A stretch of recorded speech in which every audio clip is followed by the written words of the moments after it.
put this over here so we don't lose it.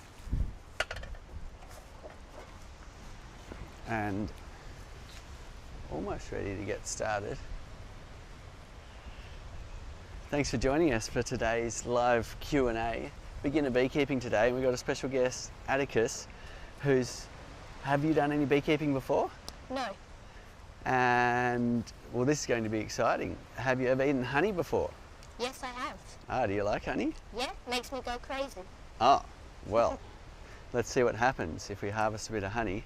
And we've got you in this suit, which means it's hard for you to eat it because you've got a veil on. We'll save you going crazy. Or you might be able to have a little taste, actually. So to harvest the honey, first of all, this is my father and I's invention. You want to put this little tube in here. You want to try and put that in the bottom. And notice it's got a little tongue, so push that in to that little slot, perfect. And what that does is it dislodges a bit of wax that the bees put there, which is an important thing because after you've harvested, the honey might be still dripping through, and that way it can go back through that little gap to the bees for them to reuse and recycle around the hive.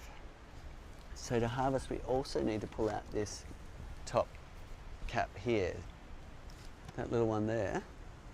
We keep that for later.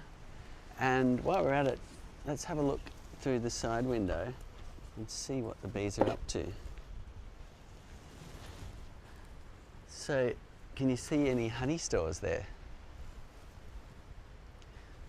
So, this area here, there's honey down the cells and they put their wax capping on.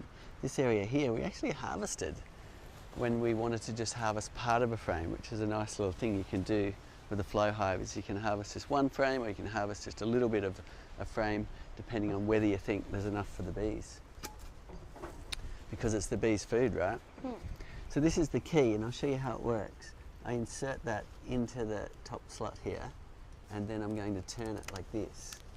Now what that does is it moves the cells inside, if you like, and from being hexagon like this to being zigzagging channels for the honey to flow down. So it's quite a simple action, but it allows this honey to flow down and out and into the jar without you having to go through what was the old way of pulling the hive apart and taking all the frames to a processing shed. And we had these big like centrifuges that were like a big washing machine spinner that you put the frames in and spin the honey out. And now with our invention, you can just harvest straight out of the hive. Awesome. And it's a very cold day, so things are moving slow today. So it's been 9 degrees here overnight, Wow. which is cold for here, but not cold for other countries where they get lots of snow and stuff. And I can tell that that frame is very firm to turn today, and the temperature does affect that as well. But see, if you can turn that down to that 90-degree point. That's it. So put a bit of muscle into it, hold low down on the key, give that a turn, and what you're doing is you're moving all of the parts. And if it's too firm, you can just come back a little bit like that and do it there. That's it. Keep it going. Well done. Excellent. Oh my God. Yeah, there we go. It is very tough today because the bees have put their wax and their propolis to join all the cell parts together, and it's very cool, so it'll take a little bit of time. But stay tuned, because while this honey is coming out, we're going to be over there taking apart a hive, looking right into the brood nest, which is down here, and checking out to see how the bees are going, looking at their stores of honey, looking at their stores of bee bread, and all things in the brood nest, which is a fun thing to do. Now that's it there, the frame's starting to open up, and you can just see the honey moving slowly down the tube because it's so cold this morning. And when it's hot, it moves quite quickly. But there it is, slow moving. But it doesn't really matter that it's slow, because we can go about doing other things in the apiary while the honey harvests itself, just using gravity for the honey to flow out. Very cool. We'll come back to that one and have a look at how the jar's going later. But let's light a smoker is the next thing to do. So to light a smoker, what we need to do is, first of all, it can be useful to put some cardboard or paper in there like that. And then you can get your lighter. This is quite a big lighter. And the way you work this is you turn this on and then you squeeze it. You just want to put some fire down inside the smoker. That's it. Just hold it there for a little bit and that'll speed up our smoker lighting. That's it. Beautiful. And now I can start puffing it and you'll notice the fire is now coming out. And that's what you want to see.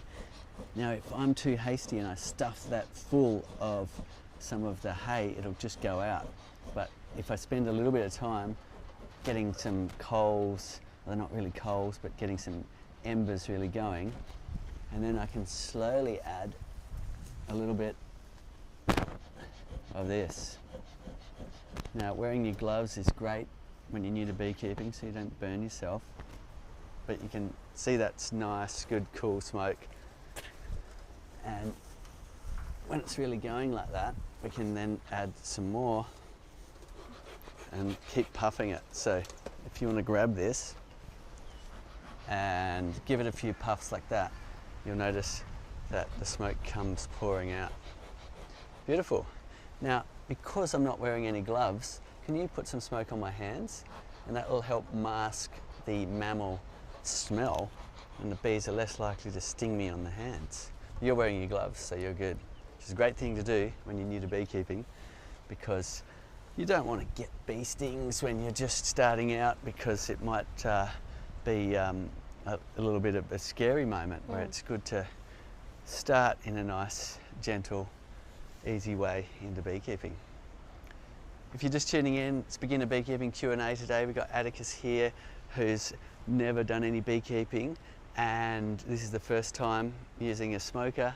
And what I want you to do is come around to the front, and what we're going to do is blow some smoke into the entrance of the beehive. So I want you to put that nozzle there, right in there.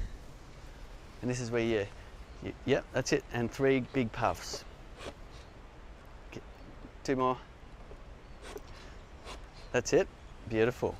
And that will have a calming effect on the bees. And if you puff it up a bit more, it'll really get going again. That's it. Beautiful. Nice, cool smoke. And then we'll leave that there. Now, if we were in a fire danger area, it would be a great idea to put this garbage bin lid underneath. Reason being is if any embers fall out, we don't want the grass to catch on fire. So, very cold this morning. The bees are only just waking up, but let's have a look in the window and see if there's anything going on. What can you see there? Lots and lots of bees and honey. You can see the honey. That's excellent. So they've got honey stores, which we're happy about, because that's their food, that's their carbohydrate, that's the thing that keeps them going. So it's important that they do have honey stores. Now, next what we're going to do is open this hive, but in a new way with our lifter. Now, you haven't done it the old way, so you don't know what a pain it is, but this was our invention that we have now getting shipped around the world, and people are really loving it because it allows you to open the hive in a much easier way than before. So here is the hive here, and so for someone, could you grab me some handles as well, because that'll just make it a little bit easier to open the hive.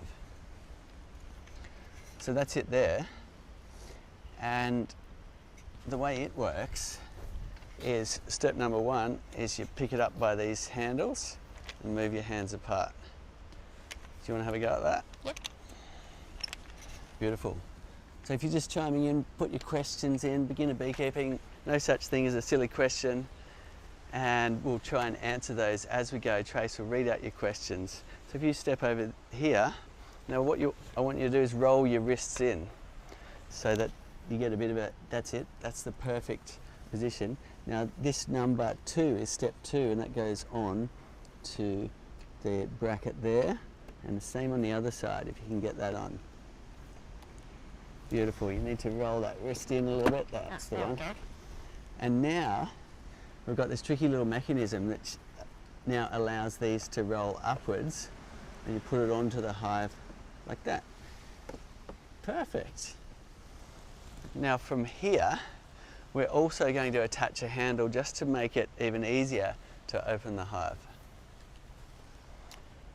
Now most people who have these handles really enjoy it because it makes it even easier. However, you can do it without them, and the super lifter itself will halve the weight of a hive, but this makes it even lighter again. So what we're doing is we're putting it over the same little screws that our super lifter mounts to, and then you've got some super easy lifting handles for you to lift the hive up, because if you tried to lift this yourself you wouldn't be able to. It gets so full of honey, or you might be able to, depending on whether you've eaten your Wheaties this morning or not. Okay, so I might just move that out of the way.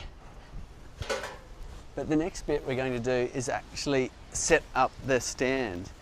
And I'm going to put my bee veil on because the way we've designed it, as soon as you set up the stand, it already cracks the boxes apart for you, which is a great thing because it used to be this sort of method of chiseling the boxes apart. We don't need to do that anymore. Okay, next we need to lift that up and see if you can lift it up, and what you'll notice is here will separate. So lift it straight upwards. Beautiful, keep going. Notice how easy that was to crack the box apart, which is a hard job when you don't have this device. Now I'm going to support that as you roll that stand around to the ground. Keep it going. Yeah, now there's a clicker here. Put your thumb or finger on, click it and push the stand down all the way to the ground. Perfect. That's it. Now if you come around this side, you've got these two handles, so I want you to stand in here and lift. How's that? Cool. Keep going up and over, opening it like a box. Beautiful. Keep going. Keep lifting, and you might need to step down the side with your feet down here now to get it to go up and over. That's it. Keep going, keep going. Keep going. Now start walking down the side because your arms may not be long enough. That's it. Keep going until it touches down. Beautiful. What a great job. Look at that. Well done. How old are you? 10. 10? No way, I was 10 when I was your age. Now, next we're going to take off the queen excluder. So this is a grid which is 4.3 millimeters wide, and the worker bees can all get through to put their honey upstairs here, but the queen can't. And the reason why that's cool is the queen stays down there and lays the eggs in the box without the honey storage. So we don't want eggs being laid in our honey. But to get this off, you can use your chisel end of your hive tool. That's it. And you're just chiseling it off. Nice and gentle. Looks like the bees are pretty chilled this morning, which is good. Now sometimes the queen bee could be right on the underside here, so we have a quick look. She's a bit bigger than those worker bees. It's a fun game. It's like Where's Wally? Looking for the queen. Okay, so next we're actually going to pull some of these frames out. What do you reckon about that? Yeah. If you got any questions, sing out. So first of all, we go sideways like this just to loosen it up. We might actually do this one here. It looks like an easy one to start with. So, have you got your hive tool? Yep. There we go. Now, at that end, put this little hook under like that. If you've got questions, put it in the comments and we'll get to answering those shortly. We've got Atticus here, never been in a beehive before. Just used the super lifter, which was fun to see. And he's getting the hang of this, look at that. So the first frame is a bit harder to get out because they're all squished in there. The next one will be easier. Now if you want to put your fingers under the end bar like that, there we go, I'll hold it for you. Thank you. That's it. And you can put your tool back on your clip. And the other end, I just want you to slowly lift that frame up. Beautiful. The reason why we go slow on the first one, that's good, you're fine, keep going, is because it's all tightly packed, you sometimes can squash bees as you pull one frame against the other. But they're fine today, you can keep going up now. You got it. Keep going up. And let's have a look at what we have on that frame. What do you think? What have we got there? Any guesses? Looks like some honey. Yeah. A lot of honey. So that's cool because we know the bees are bringing in lots of nectar and converting it into honey. And you can see here, see how that they're all glistening there. See that glistening nectar. So they're turning that flower nectar into honey at the moment by reducing the water content, adding their special enzymes, and when it's thick enough, and the water content's low enough, they'll put their wax capping on, which you see here. And that's their process of making honey. Very cool. Okay, the next frame, we can go sideways like this first. And that should be a bit easier for you to lift out. Cool. Any questions coming in? Yeah, seeds, everyone loving it and welcoming Atticus to our Facebook and everything streaming live. And Cynthia's tuning in, I'm not quite sure where from. She's put the super back on about 3 weeks ago, but feels like the bees are hardly moving up there and she's concerned that they might swarm, wondering should she add another brood box and take the super off? Okay, it'd be interesting to know what season you were in. Did she say where she was in She the doesn't say where she is, but she's saying the bees are hardly moving up into the super. Okay, well let's go through some tips and tricks on that one. So this frame's interesting. We'll just have a quick look at this because what we have here is some bee bread.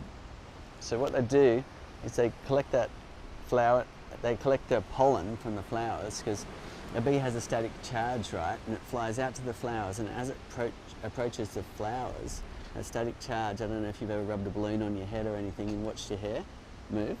Well, I've tried, but I have incredibly long hair, but it hasn't worked. Yeah, okay. Well, that static charge bees have, and the pollen jumps right off the flower onto the bee before it even lands. Wow. And that means they can then collect all of that pollen and scrape it back to their pollen baskets, which we'll keep a lookout for one with pollen baskets. Looks like little balls on their back legs that are like bright orange or yellow or blue or whatever coloured pollen they're collecting. And what they've done is they've brought that back into the hive and fermented it like a sourdough bread into bee bread. So if we have a look here in this region, you'll see that bee bread down the cells. See those colours? Give us a thumbs up if you can see the coloured bee bread down there. Cool. You can have a look at that in this region there. See those colours? Yeah. That's the bee bread, sourdough pollen bread. And that's the primary food for the young developing worker larvae, which we haven't seen yet, which is interesting. And straight away I'm going, do we have a queen in this hive? Because I can't see any brood. So let's go to the next frame and see what's going on. There we are there. We'll pull that one out while I answer that question. So your question is, you're concerned that the bees aren't moving up. Now, it does take a little bit of patience, and the recipe for getting the bees to store honey in the flow frames is a lot of bees in the hive. When you open the windows, you're seeing bees, and that coinciding with a good nectar flow. Until that happens, you're unlikely to get any stores. They may start working in the center first, so you could pull out a frame and have a look whether they're starting to join the flow frame parts together, cover them in wax and make them their own yet. But if you're getting impatient, one fun thing to do, and perhaps could someone grab me a blank flow frame, and I'll just show you how to do that. I found the queen. You found the queen? Yeah, Where? that. Where? Just that. No way! Atticus, you little legend. Look at that, first time in a beehive, finds the queen. So many people would be jealous. They've been beekeeping for a year and they've never seen the queen. There we go, look at that. That is amazing. You've got a very observant eye, and you've picked the queen in amongst all of those bees straight away. Can you see how she's a bit longer than the workers? Now, she's in amongst a lot of bees there, so I'm surprised you managed to see that. And notice how she's less stripy. She's often less stripy as well, but she's also got bigger legs. Notice how her movement is much bigger steps than the other bees. There she is. Now, she's important in the hive, and there's usually only one queen in a hive, and she's responsible for keeping the whole population going by laying up to a couple of thousand eggs a day right down these honeycomb cells. And she lays an egg which is like a little grain of rice in the bottom of each cell, like a tiny little ant egg, right? And it's in the bottom, and that then hatches, and this tiny little larvae, it's like a caterpillar that's stationary in the cell but white. And the worker bees, one of their first jobs in their little short life is to feed those young larvae. And if you have a look down the cells, you can sometimes even see them breathing. The worker bees will get fed bee bread on day 3, which will turn it into a worker instead of being a queen. They all start off being a queen bee until day 3. And then the ones that are fed plant proteins has a genetic switch which turns them into a worker bee. There's also the male bees, which she doesn't fertilise those eggs. And we haven't seen one of them yet, but there she is there. Well done. Very cool. So I've lent this up against here, but I don't want her to go in to the super, because then she might start laying eggs in our honey collection area. But we'll keep an eye on her, right? Okay, so someone just had a question. Now this is our flow hive invention, right? Down here we've just got wooden frames. The bees do their own thing in the wooden frames, and up the top is our invention that makes for easy honey harvesting. Now, if you want to get some faster action on these, you can put some wax on them. Now, some people like to melt wax and paint it on, but it's much quicker and easier, and I actually never do this. I just let the bees do it in their own time. But for those that perhaps want to speed up things and are wanting to see action quicker, now, geez, the wax is so cold today. You scrape off some wax like that, and all we're going to do is press it into the flow frame surface like that. Now, you won't damage the flow frame, but what'll be fun to see is if we put that on the window side, you can enjoy watching them look at that and go, hang on, that's out of place, and they start chewing it away and joining all the cell parts together. That starts them working on the flow frames a bit earlier. However, you still won't get a honey harvest or enough stored nectar in the frames till the flowers are really producing a lot of nectar and the population of bees is there to collect enough nectar to bring in and store honey in the flow frames. So a bit of patience is needed. and let us know whereabouts in the world you are. Okay, so next we're going to go through the rest of the hives so you can help me find the queens. Cool. No, that's a joke, but would be super useful if you can spot them that quick. There she is.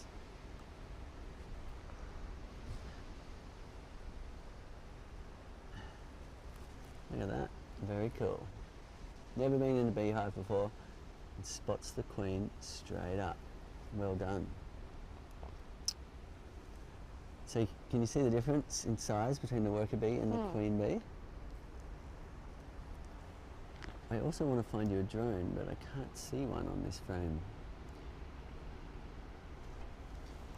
So what we might do is put this one back in, ordering bees in the mail, but most countries you can order bees and either a package of bees, which is a whole lot of bees and a queen, or you might be able to order just the queens from a breeder who's breeding for nice gentle bees like these ones. So this one's hasn't got brood on it,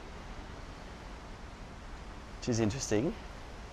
I was expecting to see some more brood. So that frame had the brood on it, which is good, the baby bees under the cocoons, but this frame doesn't. Let's go and have a look at the next one along. Any more questions coming in? Yes, Cedar, Karen wants to know how far from overhead power lines could you have a flow hive? Okay, I haven't heard of any issues from overhead power lines and bees.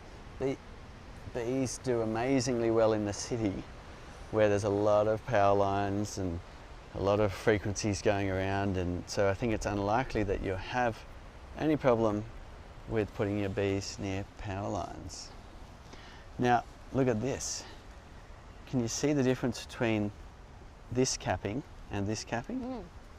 So this one here has a silk cocoon that the larvae spins around itself, and that is where the worker bees are in their cocoon growing their wings and eyes and legs. So they start off as that little caterpillar we call a larvae, and then they spin a silk cocoon around themselves, and then we call it a pupae, and that's where it's going through its metamorphosis, growing all of its important parts it needs to be a worker bee. Now if I wanted a better look at that frame, I would shake the bees off. So you ready for bees to go everywhere? Alright. Let's do it. Nice. So we go diagonally across because if there happened to be a queen on there, we want her to go into the hive. So that gives us a much better look at the frame. We've got most of the bees off, and you can see this beautiful brood here. So that's all the worker bees in their cocoons, and every single one of them will emerge into the hive as a fluffy little baby bee ready to work in the hive, which is super cool. We've got the same on the other side, but what we can see on this side is some white. Can you see those white larvae down the cells? You see that? Yeah. So that is that phase of the larvae where they're in their stationary caterpillar phase, if you like. A little white grub down the cell waiting to be fed by the worker bees. Beginner beekeeping today. We've got Atticus here who's never been in a beehive before, spotted the queen already, super cool. If you've got questions, put it in the comments below and we'll answer those. No such thing as a silly question, so chime on in. Seeds, and of course everyone's noticing that your zip's not completely done up, so they're getting a little bit concerned. Ah, thanks. I'm glad you're all looking out for me there. Exactly. Good idea to do up your zips. Do up your zips. So that one goes up, then the other two go across. I get a bit relaxed after a while, and the more relaxed you get, also the more stings you get. So nice in the beginning to protect yourself, wear your gloves, do your zips up. In fact, we could probably do up that one just a little bit more as well. There, the bees aren't really trying to find their way in, but when those zips are closed like that, it's better. Bees in your veil is a bit unnerving, and stings on the face seem to hurt a lot more than other parts of your body. That's why I'm wearing a bee veil. Cedar, when you get your flow hive, for a start, do they come with bees? Do we sell bees, or if not, where do you get the bees from? So you'll need to source your bees locally. So after you've got your hive, you put it all together, you've applied your favourite finish, or if you're with the Western Red Cedar hive, you can actually leave it totally natural and let it go grey without a finish.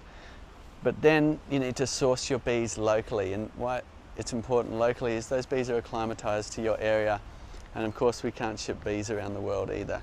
So you need to either take a split from a friend, which you'll be doing what we're doing here, but taking some of the frames out that have little eggs down the cells and putting them into your hive. Look after them and they'll usually raise their own queen, and away you go.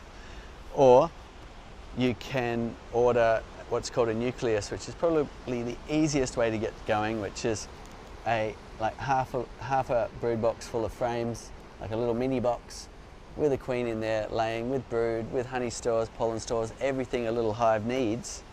And all you need to do is put that in your yard where you want it located, and on a nice warm sunny day, get in your bee suit, get out your smoker, transfer them into your brood box and look after them, and they'll grow from there. And it's only when we look after them that we get that beautiful reward of being able to harvest honey straight from the hive. Okay, let's have a look. This is great to see because we know we've got a laying queen. Atticus has spotted the queen already, so we're happy. And we're looking in at the brood pattern, always on the lookout for anything, sign that they're amiss. If you've got sunken dark cappings with piercings in it, could be a sign of disease. So we're just checking in on this hive, making sure it's got a queen, which we call queen right, and that's a term when you've got a good laying queen in your hive, and also that there's no pests or disease issues present. And I've seen a few hive beetles running around, but hives, when they're in good health, usually keep them under check. There's one there, see that little black beetle? That's a small hive beetle. Came to Australia about 30 years ago and has been a bit of an annoyance in beehives ever since. Most places in the world have that, especially the more humid regions, and they're not usually a problem until your hive gets weak, and then they can lay thousands of eggs and it can become a hive beetle nest instead of a beehive. So look at this, we've broken a little bit of honey when we've pulled the frame out, and you can see the tongue licking the honey. It's beautiful. Hey Seeds, a couple of people are asking, could you point out a drone as well? Okay, let's see if we can find a drone bee. Atticus might spot it. Yeah, this is where you come in. We're looking for a bee that isn't the queen, but it's bigger than the other ones, and it's more rounded in shape, like a, what would you say, like a teddy bear shape instead of a long slender shape like the queen. They are bigger. Now, we get a lot of them in the springtime. This bee on my hand is actually one that's just emerged, and I can tell by the way it's a bit, it's got, the fur on it is lighter in colour and whiter. So that's a baby bee that's probably come out of its cell just this morning. And the way they walk is often a little bit slower as they're taking their first steps in the hive and all of that. Okay, on the quest for drones. Let's see if we can find any while we answer a few more questions. You can pull out this frame if you like. Let me get your hive tool, you've been doing a great job. Okay. So we're up to this one. Thank you. Oh my That's god, it. there are so many all over me. So many bees, yeah, Yeah. when you start shaking the bees, but they're not in an aggressive mood, so you can just leave them there and get your hive tool. So which one was it? This And one? we're up to this one. Okay. You might need your hive tool just to lift it. Any more questions? Yep, Cedar, what determines the flavour of honey that bees produce?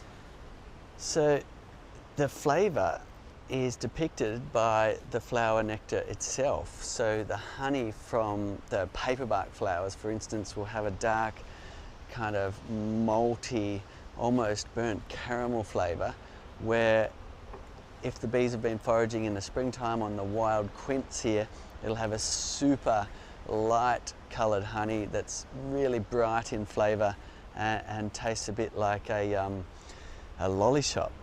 Now, you've got all of these different flavours, and one exciting thing, especially about harvesting with the flow hive, is you can really isolate those flavours and get different honey flavours from different frames in the hive.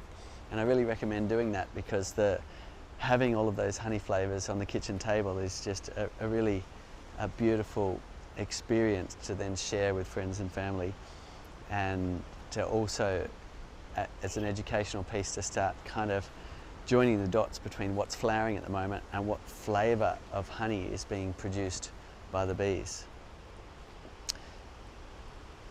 That's it. It's a little bit tricky to do the swap, isn't it? So if you put your hive tool back in there, yeah, use the other hand for the hive tool on that side. So if you swap hands with your tool, you'll be able to lift it and then use that hand to get under it.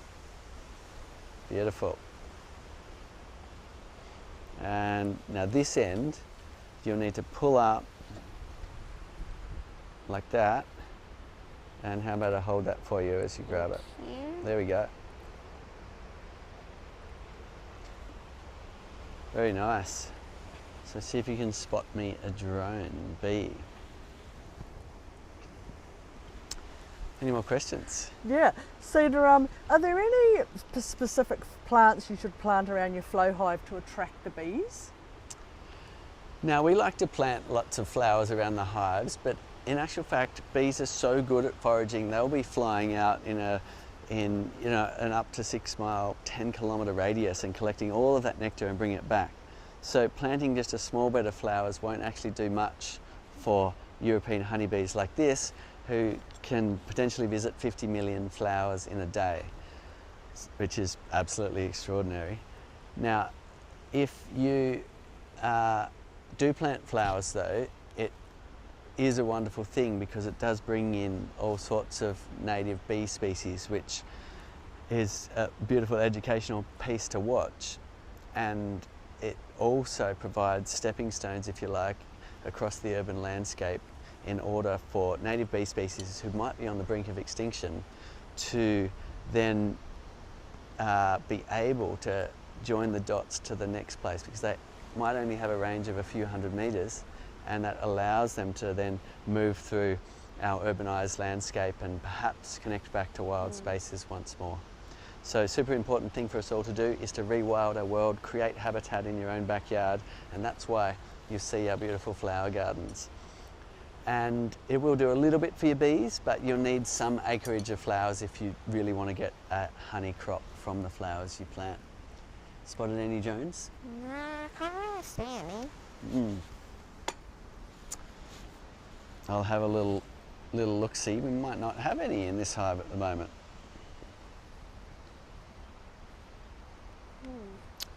True. Well, impressive that you knew you couldn't see any. Have you done any studies of bees? No. No. Okay. I'm not seeing any drones either. So we might not have a boy bee show and tell for you today. Any more questions?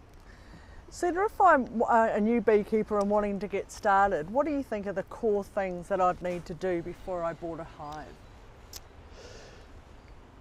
Well, I think the number one thing is the inspiration to give it a go. And often when people start beekeeping, they go, why didn't I do this 20 years ago? Because it's such a rewarding thing on so many levels, where you get to have this beautiful experience of learning and watching, and also this amazing reward of both pollinating the surrounding area and also producing the amazing thing we called honey. So the main thing is to get inspired and give it a go. But if you're the type of learner that likes to study a lot first, then have a look at the beekeeper.org. It's a course we put together. Experts from all over the world have contributed to that as online video training, and it's made to take you from square one right through to even a deep scientific knowledge in beekeeping. So have a look at that, and it's free to try, plus it's an amazing fundraiser for the bees as well. And I've supported a lot of projects around the world, and also planted 1.5 million trees so far to create billions of blossoms for bees to forage on. Look at you go. Don't need to show you twice. I don't have the grip. You got it? Yeah. So tell me what you see on that frame. Looks like lots of honey.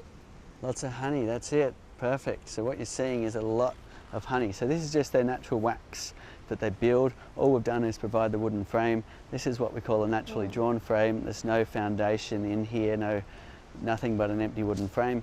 And the bees have excreted wax from their wax glands, and with their mandibles, somehow in the dark, in amongst 50,000 bees, they're able to complete this beautiful architecture here we call honeycomb.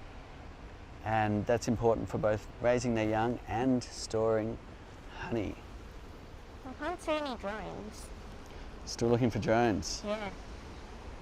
Nice one.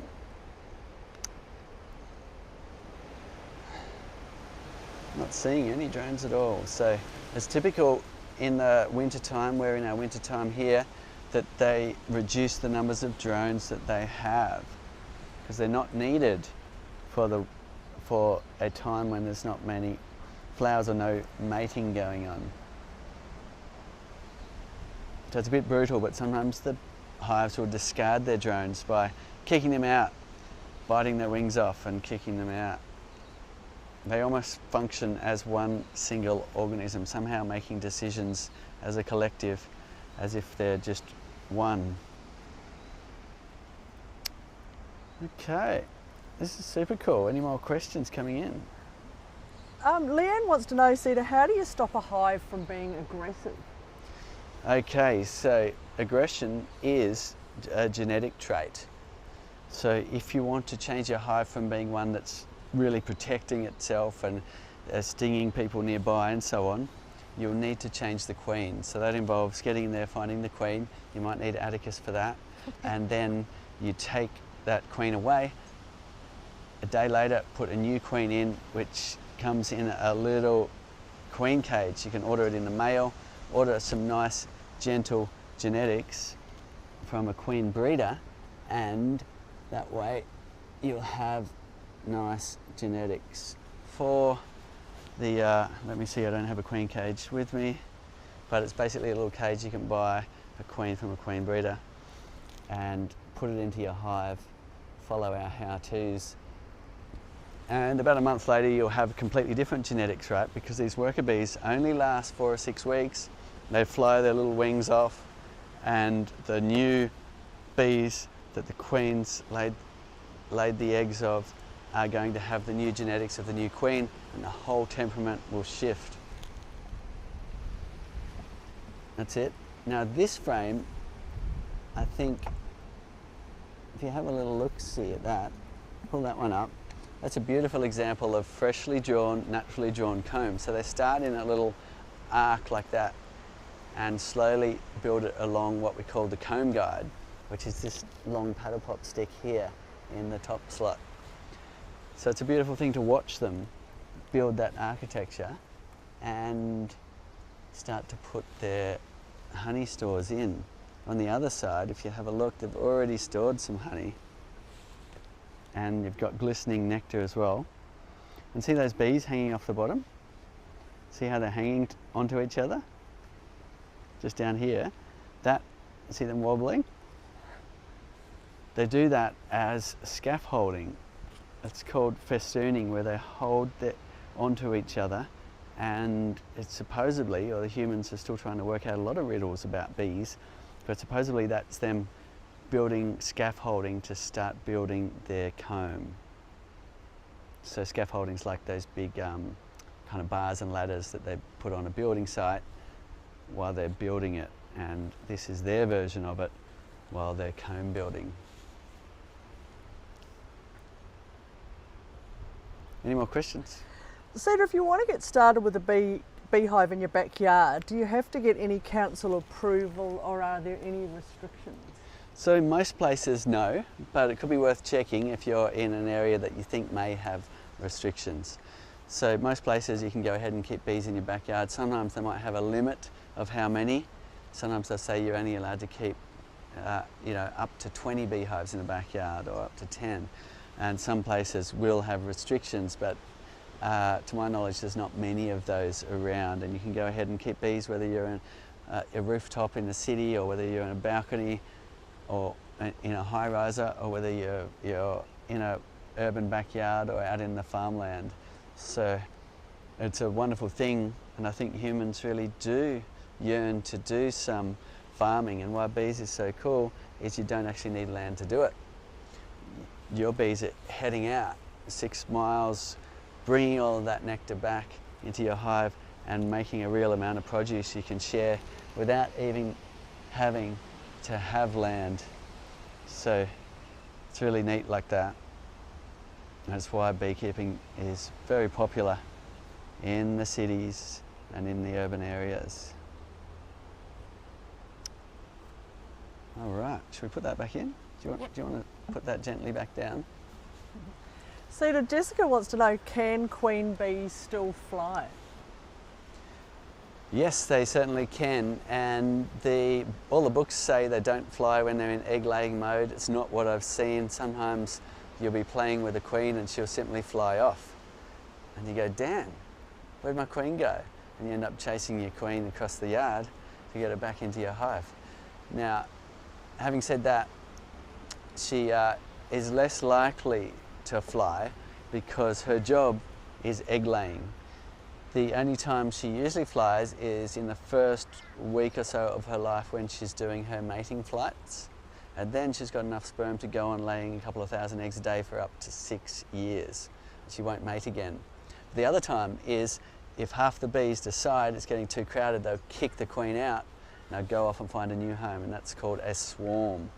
And then the remaining bees will raise a new queen, and that's the way they naturally divide themselves. Okay, we're going to start putting the hive back together by making space and trying to find, do you remember where this first frame we pulled out went? I think it was just in between these two. Yeah, it might have been. Okay, now the reason why I'm putting it back in a similar order is I'm wanting to be careful of not squishing comb together, because that's when those small hive beetles can take hold if we squash honeycomb against another piece of honeycomb. Otherwise, you can mix your frames around as needed. So we're going to make the gap, we're going to make room here for that frame just by dragging the frames across, and you can get your hive tool like this down low on the frame to straighten them out and make space for that last frame to go in. That's it, and that's this frame here.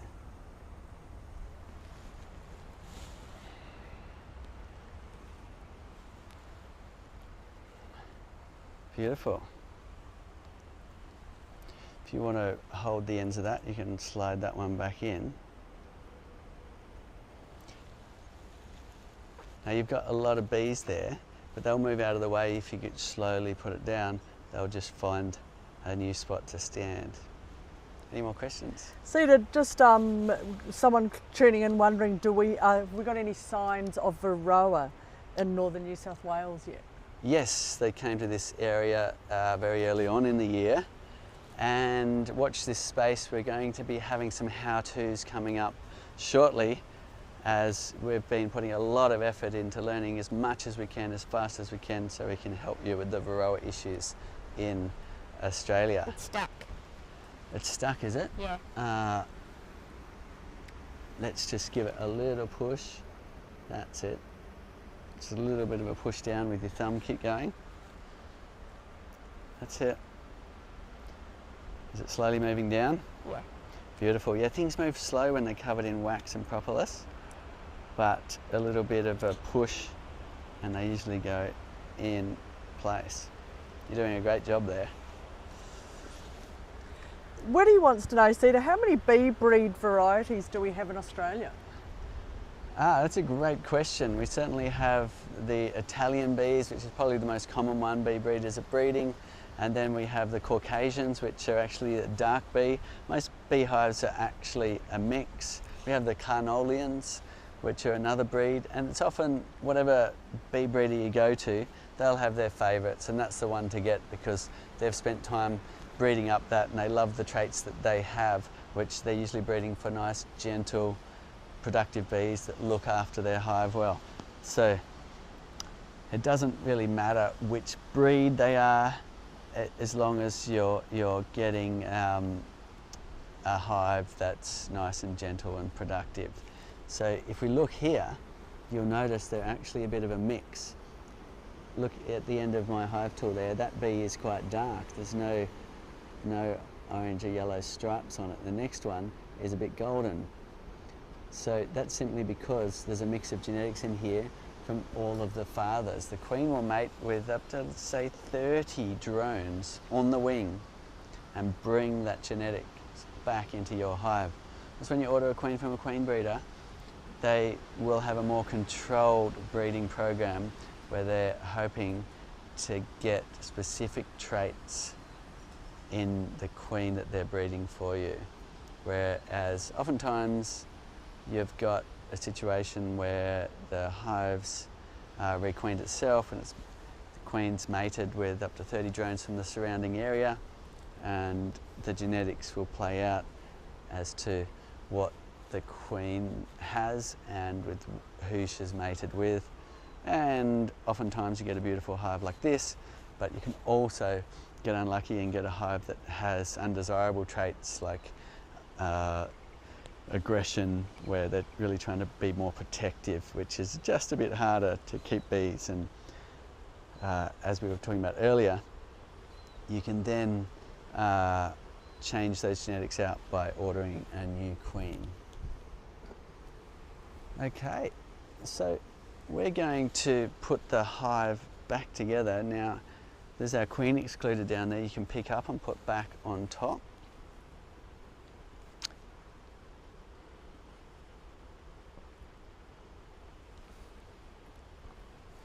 That's it.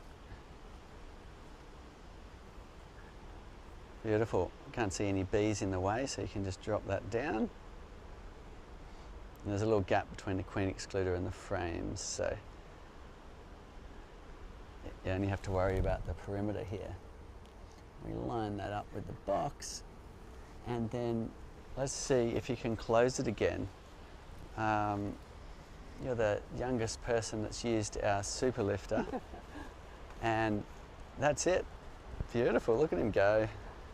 There we go, Atticus, 10 years old. I didn't help him open this hive at all, and our super lifter invention has allowed him to do this, which is just really cool to see.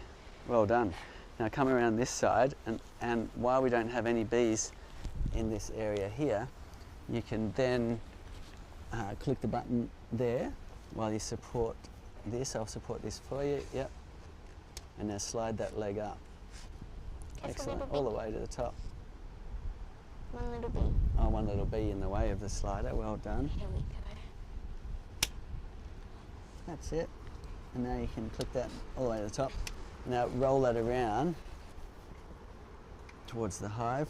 Now we're just checking here because we've got an opportunity to sweep any bees out of the way. I can't see any. They're chilling today in this cold weather. And that's it. Your hive is back together again. Well done, Atticus. Oh, that's so good. This is a good question because people have noticed, Cedar, obviously you've got a jacket on, Atticus has got a full bee suit on. Yep. People are wondering, would just a jacket and good pants do, or are you better off dressing up like Atticus is? Now, if you're new to beekeeping, there is some comfort in wearing the whole suit and doing a good job of making sure they can't get in around the ankles and everything.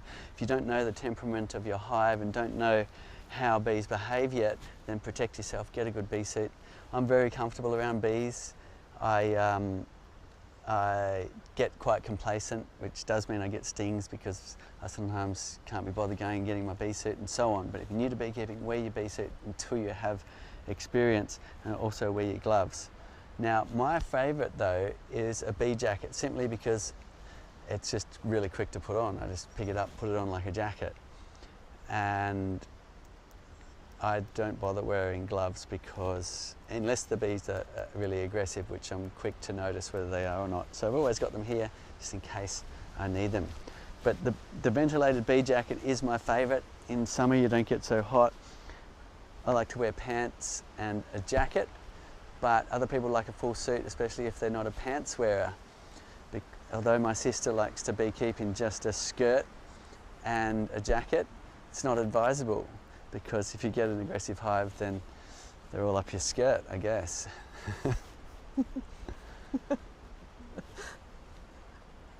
Cedar, what happens if the honey crystallises in the flow hive? How do you get it out? Good question. There was a lot of concern in the beginning of that. However, we get very little feedback of people finding there is a problem of crystallization. And sometimes you do notice the honey coming out a bit cloudy, which means honey crystals are forming in the honey already in the hive. But because the bees are keeping it warmer up here above the brood nest, then the honey's unlikely to crystallize in the hive. But if it does, then a partial crystallization will still flow out. But if it sets fully in the hive, then it obviously won't flow out. And in that case, the effort of cracking the cells a little bit and closing again will usually trigger the bees to start ripping off the capping, chewing away that crystallized honey, and hopefully putting back some nice liquid honey next time for you to harvest. So whichever method you're choosing, whether it be conventional beekeeping or our flow hive invention frames, you can't get crystallized honey out of a frame very easily. And I would simply just leave it for the bees if that happens. If it's going to happen, it'll be when the bees are collecting a specific type of nectar that crystallizes more easily, and it'll be the edge frames, because they're the ones that get coldest in the cold winter, which tends to set off crystallization earlier. But as I said, there was a lot of concerns about that, but we get very little feedback that that is causing any problem. Great, we've got time for a couple more questions. Oh, great, Cedar. It's a question we get asked a lot, and on the phones as well through customer support. The difference between the two boxes, Cedar. I think some people like the top box. One of the questions is the top part for honey consumption, and the bottom box, the brood box, is for the bees and the queen. And what stops you when you're taking out the honey from disturbing the bottom box? Beautiful. So if you dial back in this video, you see us talking about the queen excluder, which is the grid between these two boxes. And that's a typical thing to do in beekeeping, where you put a grid that the queen can't get through because she's bigger. And that means she'll never get up here and lay unless there's an anomaly and she somehow slips through. But generally she doesn't, and she'll be down here doing her thing. However, you don't have to use a queen excluder. It seems to be very queen specific. If you want to experiment with no queen excluder, go ahead, but pull the flow frames a few times and make sure your queen isn't one that's going to lay in the honey frames. And if you ascertain through a season that she doesn't, she probably never will. And I've had hives with no queen excluder for many years, and it's not until the queen changes over that you might have an issue where a new queen may lay in the flow frames. Other people like to put what's called a honey barrier, where they put maybe an ideal box between these two, where there's just a bit more room and she's unlikely to want to lay right up the top, and you could go ahead and do that instead of a queen excluder. However, beginning in beekeeping, just use your queen excluder until you're really comfortable at getting in there and observing and learning, and then you can start experimenting. Okay, did you pull that handle off? I tried to, but it was way too tight. Oh, there we go. So you just undo that. You want to undo that one. Give it, I don't know, about 6 turns or so. And once it's nice and loose, you should be able to just pop it this way. and it should pop off that screw. That's it. And there you go. And the lifter itself, I'll show you how to take that off too. I'll take them. So you grab these handles again. That's it. Now roll them down until you feel a little click point. Feel that? Yeah. And now come up again. So that's our tricky little mechanism that we spent probably way too long inventing. Let's come back a bit. And you're trying to then come up till you've got that little point there where you've got it again. And a little bit of a wiggle sideways, and there you go. Beautiful, well done, Atticus. Never done any beekeeping before. First time in a hive, and he was able to use the super lifter to do a brood inspection. I didn't help him open the hive. It's not something a 10-year-old can usually do because of the weight of the honey box. So the lifter's actually been getting amazing amounts of positive reviews. Have a look at those if you want some inspiration. It's a game changer for a lot of beekeepers around the world in terms of lifting these heavy boxes off. You no longer need to, it just rolls over on this convenient stand. Something my dad and I took 7 years to make. I don't know why it took us so long, but we went through crazy amounts of different designs and eventually settled on this design, which is just super simple and quick to use. So it'll be quicker and easier to get through your hives and do your brood inspections. Thanks a lot for all of you tuning in and for all of your great questions, and a special thanks to Atticus for jumping in and being able to do the beekeeping for the first time. Spotting the queen, well done. And you've got an incredibly observant eye. So that was a pleasure to watch you in the hive, and also the way you were just moving about really calmly and being able to lift the frames up and down. Well done. Thanks for watching. Same time next week. Tune in and we'll be back with another show.